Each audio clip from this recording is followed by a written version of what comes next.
एक नजर ग्रामीण मार्गाच्या दिशेने. मानवाची उत्पत्ती झाल्यानंतर वाढत गेल्या त्याच्या गरजा.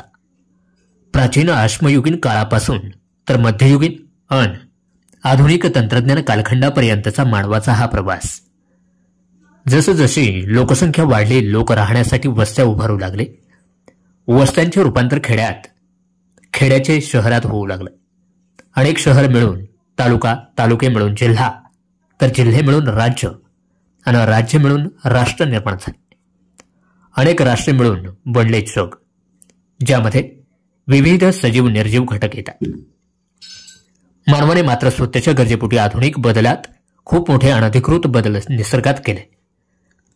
देश प्रगतीपथावर जावा यासाठी भारताने अथक प्रयत्न व डिजिटल इंडिया बनवला.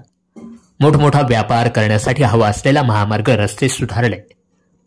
हवाई मार्ग, जलमार्ग, रस्ते मार्ग यांत मोठी प्रगती. भारताने वस्तूंची आयात निर्यात व्हावी व नागरिकांना प्रवास सोयीस्कर व्हावा म्हणून केले. सतत प्रवास असलेले मार्ग, रस्ते तर सुधारले, पण खेडेगावचे रस्ते हे तसेच मागे राहिले. पाहायला गेले तर आजही अनेक ठिकाणी लोक डोंगराळ भागात राहतात, जिथे झाडे वाढलेली असतात. जाण्यासाठी देखील वाट नसते.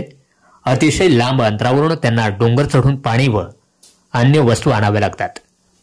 काही आणायचं म्हटले तर काही भागांत एसटी देखील नसते. अतिशय गरीब परिस्थितीत तेथील माणसे राहत असतात. आजही अनेक अशी ठिकाणे आहेत जिथे लोकसंख्या भरपूर आहे, परंतु सुविधा नाही. त्यांच्यापर्यंत वीज नाही.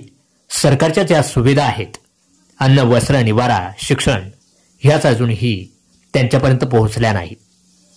ग्रामीण भाग आज बऱ्याच प्रमाणात विकसित झाला आहे, परंतु शहरांच्या तुलनेत कमीच पाहावयास मिळेल. मोठमोठ्या हायवे दरम्यान जी गावे येतात तेथील रस्ते नक्कीच चांगले आहेत, परंतु जी गावे शहरापासून दूर डोंगराळ भागात आहे अशा ठिकाणचा विकास कमी आढळून येतो.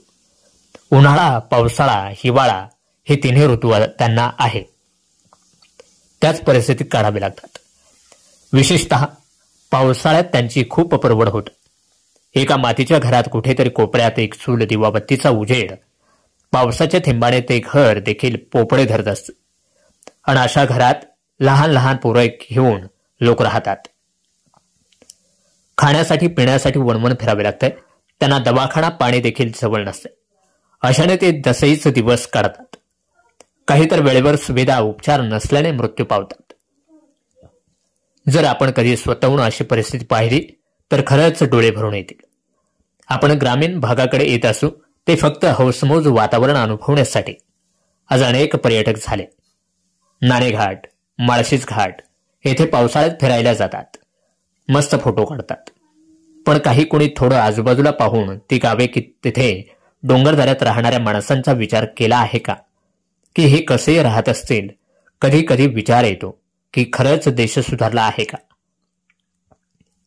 देश सुधारणे म्हणजे फक्त शहर सुधारणे होय का?